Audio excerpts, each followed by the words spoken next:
todos. Espero que estejam todos bem, sejam todos bem-vindos a esta casa de luz, de amor, que nos recebe sempre cheia de boa vontade, de nos ajudar, de nos esclarecer, de nos energizar. Então, que todos nós possamos aproveitar estes momentos, ter o nosso espírito desperto ao aprendizado.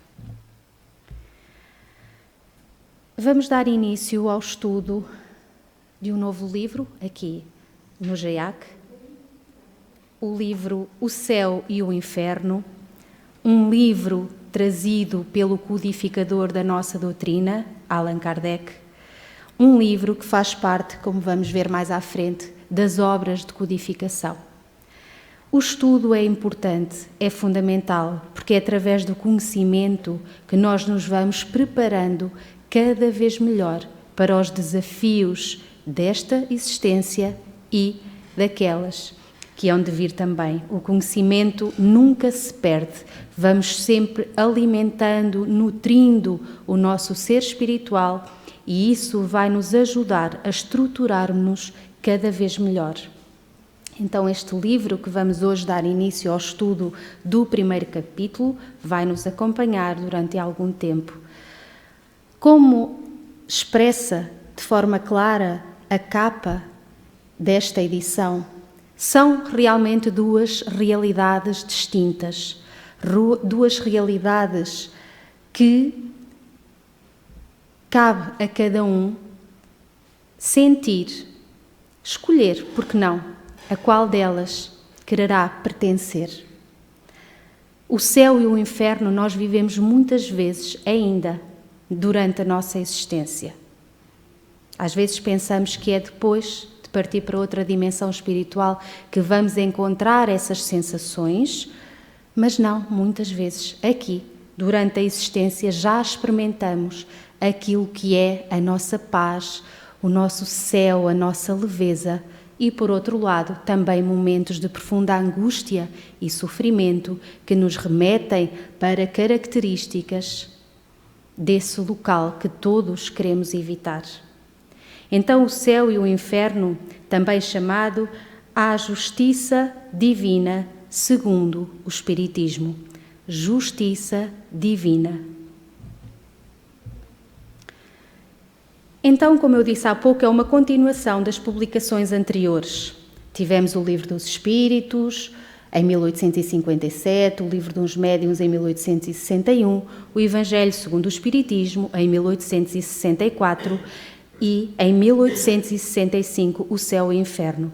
Kardec finalizou este conjunto de 5 obras da codificação com a Gênese em 1868. Surgiram depois outras obras em complemento a estes ensinamentos, mas aqui, contextualizando este livro, será então o 4º livro da codificação. O objetivo é esclarecer o homem quanto ao seu destino. Então, no prefácio, resumidamente, podemos concluir que as novas ideias só frutificam quando a Terra está preparada para as receber. Nada é por acaso, a codificação chegou em determinada altura, quando os habitantes do planeta Terra estavam preparados para o abrir desta nova forma de entender a vida e a morte. Então o universo é um vasto canteiro de obras. Uns demolem, outros constroem. Cada um talha a sua pedra para o novo edifício, cujo plano definitivo é prerrogativa do grande arquiteto e cuja economia só será compreensível quando as suas formas começarem a delinear-se acima da superfície do solo. E foi justamente este o momento escolhido pela soberana sabedoria para o advento do Espiritismo. Este livro está dividido em 2 partes.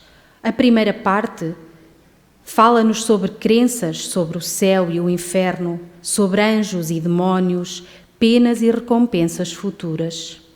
Numa segunda parte, composta por 8 capítulos, fala-nos então sobre numerosos exemplos que servem para o esclarecimento. do que é dito na primeira parte. É uma exemplificação dos ensinamentos. Então, neste capítulo 1, sobre o porvir e o nada, vamos então tentar compreender um bocadinho melhor aquilo que Allan Kardec, para quem não conhece as obras da codificação, as obras da codificação foram ditadas pelo mundo espiritual, através de médiuns em vários pontos do mundo. Foi a espiritualidade superior que orientou a composição destas obras. Portanto, os ensinamentos que Kardec reuniu e codificou em livro foram trazidos pela espiritualidade superior. Vivemos, pensamos e agimos, eis o que é positivo, e morremos, o que não é menos certo. No entanto, deixando a terra, para onde vamos? Que seremos após a morte? Estaremos melhor ou pior? Existiremos ou não? Ser ou não ser? Tal alternativa. Para sempre ou para nunca mais? Ou tudo ou nada? Ou vivemos eternamente, ou tudo se aniquilará para todo o sempre. Vale a pena pensarmos nisto. Por mais que evitemos estas questões, por mais até que digamos que nunca pensamos, isso depois se vê, não interessa, o que me interessa é esta existência agora. Não, acredito que no íntimo de cada um de nós, todos nós já nos questionamos, e depois? O que é que acontece? E depois? Então devemos mesmo pensar nisto, eu diria mais, prepararmos-nos para isto, porque como sabemos, o nosso espírito não vai morrer. E quanto mais conscientes daquilo que nos pode o futuro reservar nós estivermos, melhor preparados também nós estamos. Mais conscientes do que somos hoje para entendermos o que vamos ser quando o nosso corpo perder o fluido vital, desencarnar. Então todo o homem experimenta a necessidade de viver, de gozar, de amar e de ser feliz. É transversal a todos nós. Todos nós procuramos as sensações que nos fazem sentir bem, que nos fazem sorrir, que nos fazem estar integrados no mundo e naquilo que nos propomos nesta existência. Mas para que servirão essas aspirações de felicidade se um leve sopro é capaz de dissipá-las? Será lógico pensarmos que tudo se resume a esta existência? Que seremos finito, cada um no seu tempo, uns um dia, outros umas horas, outros 100 anos? Será lícito dizermos que aspiramos, procuramos e depois tudo se vai, tudo se perde de repente? Haverá algo mais desesperador do que a ideia da destruição absoluta? Afeições caras, inteligência, progresso, o conhecimento laboriosamente adquirido, tudo despedaçado, tudo perdido. De nada nos servirá, portanto, qualquer esforço para nos tornarmos melhores, para reprimirmos as nossas paixões, para ilustrarmos os nossos espíritos, desde que nada aproveitássemos de tudo isso, considerando-se a opinião de que amanhã, talvez, isso já não nos servirá para nada. Uma secreta intuição nos diz que isso não é possível. Pela crença do nada, o homem concentra em si e na vida presente todos os seus pensamentos, sendo essa postura um poderoso estimulante do egoísmo. Gozemos enquanto estamos aqui, gozemos de qualquer modo, o mundo é dos mais astutos, cada um por si, etc. E vamos ouvindo aqui e ali, infelizmente, muitos irmãos nossos ainda com essa postura. Viver o presente, usufruir do presente, depois pouco importa. Quando sabemos, ou se não sabemos, gradualmente vamos passar a saber que não, as coisas não são bem assim. O futuro muito importa. Se o respeito humano retém algumas pessoas, que freio haverá para os que nada temem? É verdade, a consciência um pouco já desperta em alguns de nós, sensibilidade espiritual, a noção, ainda que de forma inconsciente destas questões, nos vai fazendo ter algum freio, nos vai fazendo pensar antes de infringir determinadas leis. Outros não, ainda têm uma postura muito infantil, muito inconsequente daquela que deve ser as nossas atitudes aqui no planeta. Ainda existem doutrinas como o niilismo, assentes no materialismo, que pregam a insensatez e os comportamentos antissociais. Não esquecer que esta análise e este esclarecimento de Kardec é feito em 1865, lá atrás, na visão de há muitos anos atrás. E é verdade em que as pessoas, como eu disse há pouco, tinham uma visão muito egoísta, muito fechada, eram pouco conscientes do ser espiritual que habita em cada uma delas. Tudo se resumia à matéria, ao momento, com muito pouco espiritualizadas mesmo. No nosso planeta ainda habita o ceticismo, a dúvida e a indiferença, apesar dos esforços das religiões. Se é impotente para combatê-la, é porque lhe falta algo. Sim, à época ainda lhe faltava algo. Os fatos positivos demonstrados pela ciência e as suas evidências. É nestas circunstâncias que o Espiritismo surge para travar a incredulidade. Sim, é a doutrina que nos fala da vida e da morte, entre aspas, sem tabus, sem dogmas, colocando ao nosso dispor o estudo, o esclarecimento.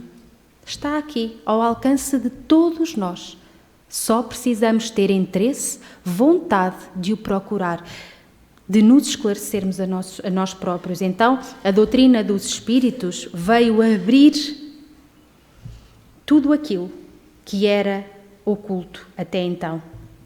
Certamente todos somos livres na escolha das nossas crenças. Podemos crer em alguma coisa ou não crer em nada, mas aqueles que procuram fazer prevalecer nas sociedades, principalmente na juventude, a negação do futuro, apoiando-se na autoridade do seu saber e no ascendente da sua posição, semeiam os germes de perturbação e de dissolução, incorrendo em grande responsabilidade. Se sabemos que influenciamos uns aos outros, devemos ter muita atenção. Os jovens, as crianças que estão chegando, nós sabemos que elas vão se moldando pelos nossos exemplos, por aquilo que nós também, enquanto pais e enquanto educadores, lhes vamos proporcionando. Precisamos ter atenção e responsabilidade naquilo que lhes transmitimos, porque estamos aqui incorrendo numa grande responsabilidade. Existe outra filosofia, a da absorção num todo universal, que por sua vez admite a existência de um princípio inteligente fora da matéria, em que cada indivíduo assimila ao nascer uma parcela desse princípio que lhe dá vida, que constitui a sua alma, a sua inteligência e os seus sentimentos. Pela morte, volta ao foco comum e perde-se no infinito. Outra teoria, outra filosofia que surgia à época. Algo diferente. Perante esta breve descrição, constatamos a perda da identidade individual, os seus gostos, os seus laços afetivos, a inteligência, as capacidades adquiridas, as suas experiências individuais, etc. O que o homem quer realmente é a conservação do seu eu. Algo que tudo isto que falamos, em último, não contempla de todo. O panteísmo, então, diz-nos que Deus é ao mesmo tempo espírito e matéria. Todos os corpos, todos os seres da natureza compõem a divindade.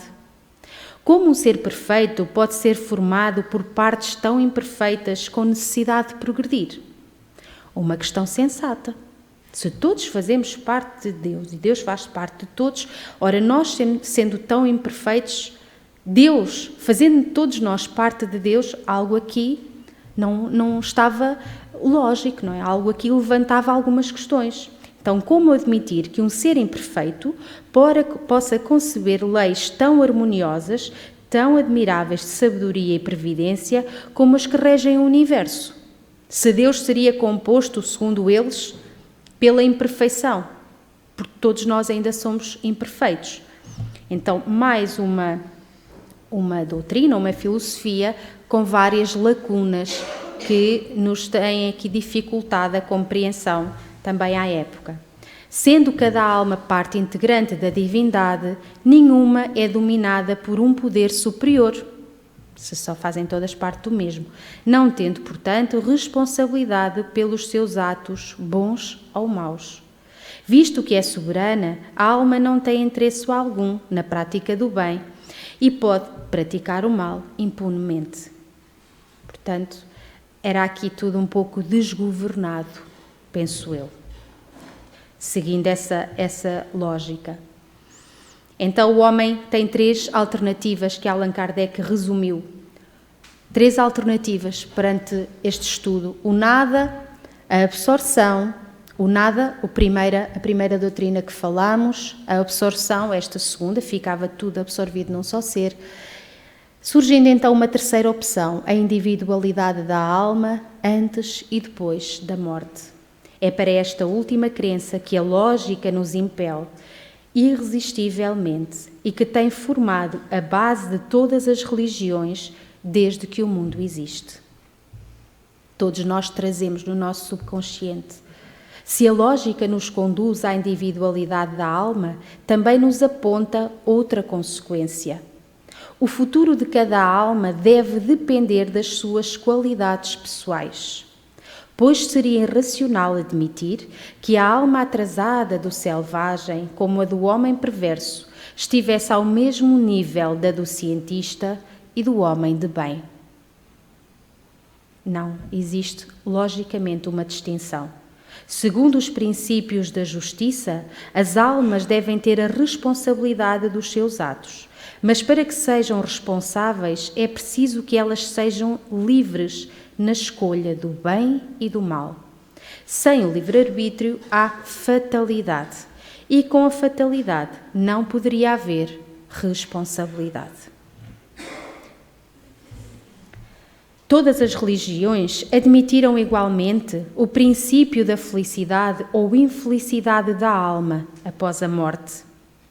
As penas e os gozos futuros que se resumem na doutrina do céu e do inferno, encontrada em toda a parte. Porém, no que elas diferem essencialmente é quanto à natureza dessas penas e gozos, principalmente sobre as condições determinantes de umas e de outras. Daí os pontos de fé contraditórios, dando origem a cultos diferentes e os deveres particulares impostos por estes para honrar a Deus e, por esse meio, ganhar o céu e evitar o inferno. Cada religião tem a sua forma de ver e de agir perante o céu e perante o inferno. Ainda assim, é algo que é transversal a todas elas considerarem estas 2 realidades. Todas as religiões tiveram que se conformar, na sua origem, com o grau de adiantamento moral e intelectual dos homens. Sim, elas surgem para os homens daquela época e perante o entendimento que aqueles homens, naquela altura, tinham capacidade de entender. Excessivamente dominados pela matéria para compreenderem o mérito das coisas puramente espirituais, fizeram consistir a maior parte dos deveres religiosos no cumprimento de fórmulas exteriores.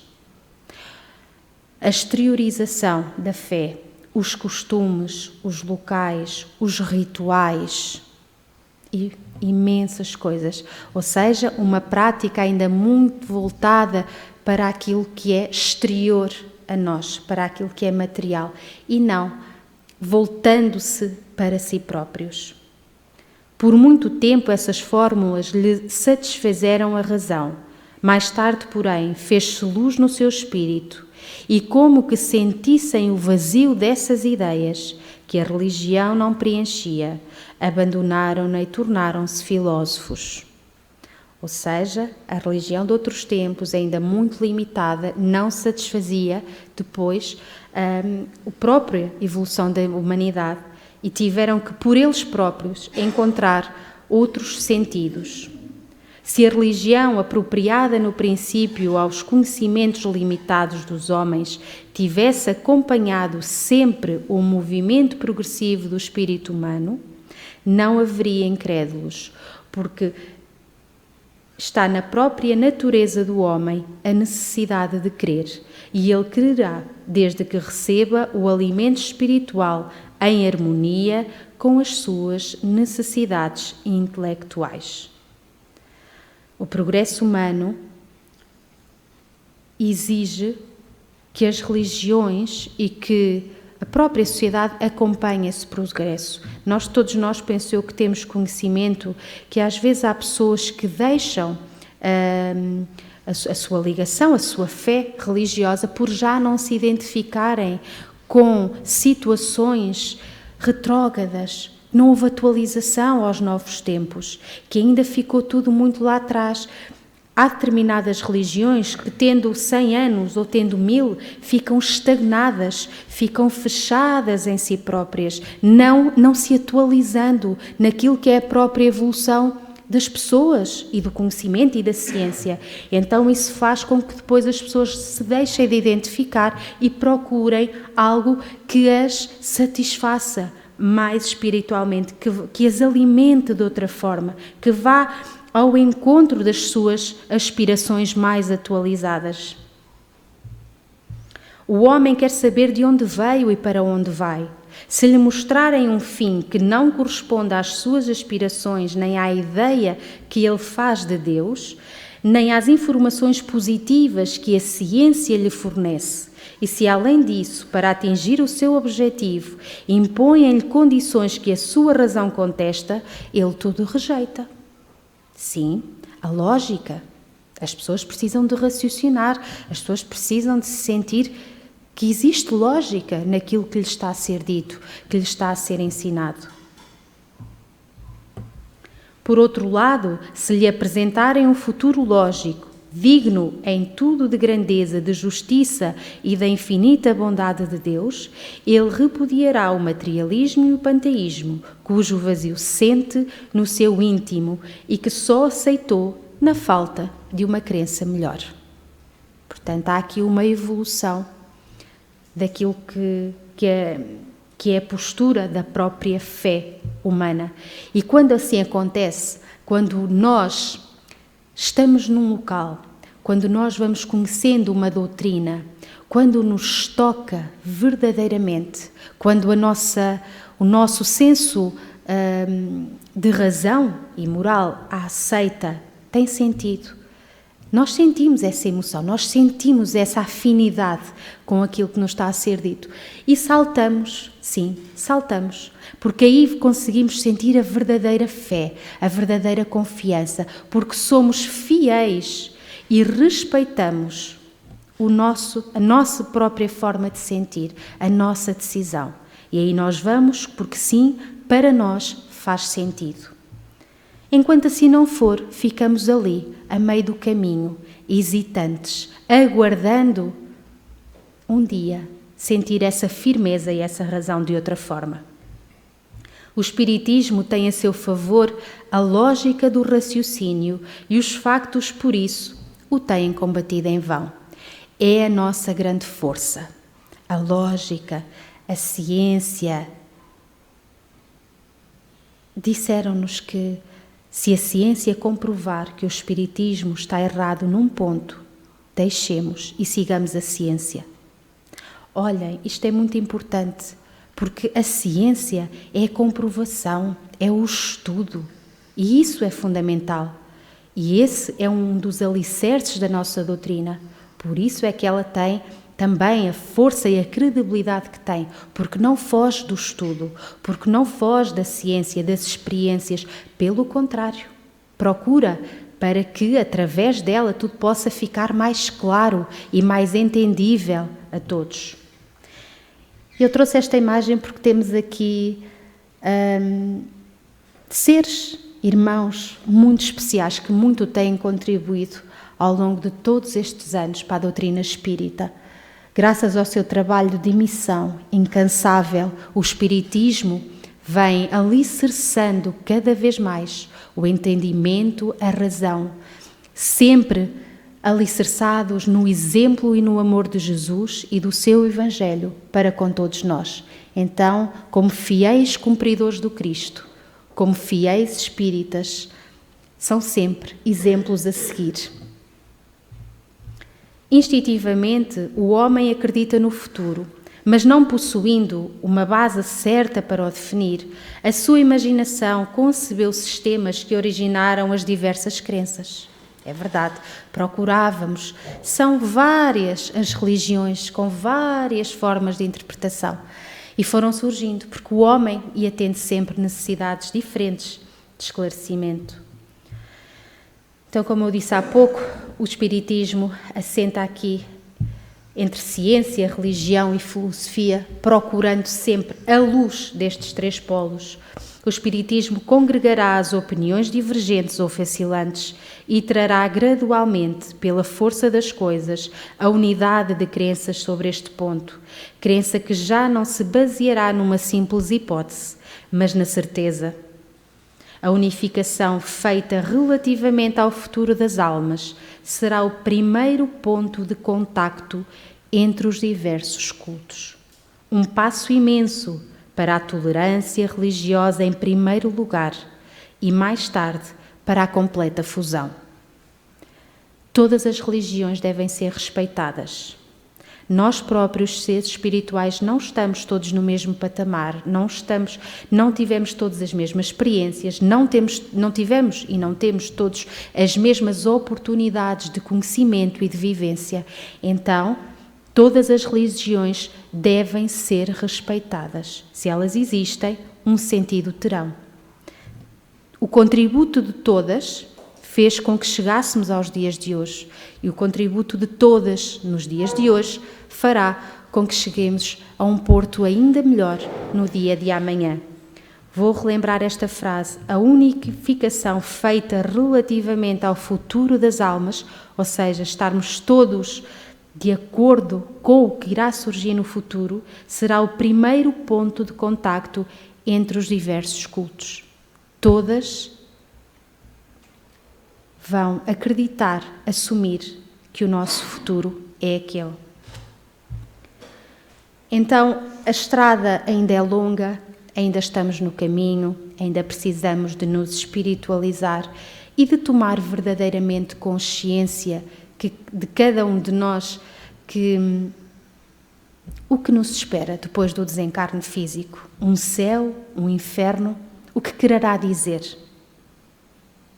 Céu, harmonia, paz, tudo aquilo que nos fará libertar. Inferno, tudo aquilo que nos angustia, nos faz sofrer. Existem esses locais físicos? Não. É o mundo espiritual é composto por vários polos energéticos, não é? E tudo aquilo que nós somos no nosso ser, assim seremos depois de desencarnar e por afinidade nos vamos deslocando para a energia que será mais afim conosco. Então, para já que nos preocupemos em ter o céu e o inferno dentro de cada um de nós, na medida em que vamos aprendendo e conhecendo que, quando partirmos, o nosso espírito permanecerá vivo e que encontrará o céu ou o inferno de acordo com aquilo que nós formos, de acordo com aquilo que foi a nossa existência, de acordo com aquilo que for o que nós sentimos. Então, que Jesus nos aguarde, esse será o nosso destino certo, quando depende de cada um de nós. Obrigada pela vossa atenção.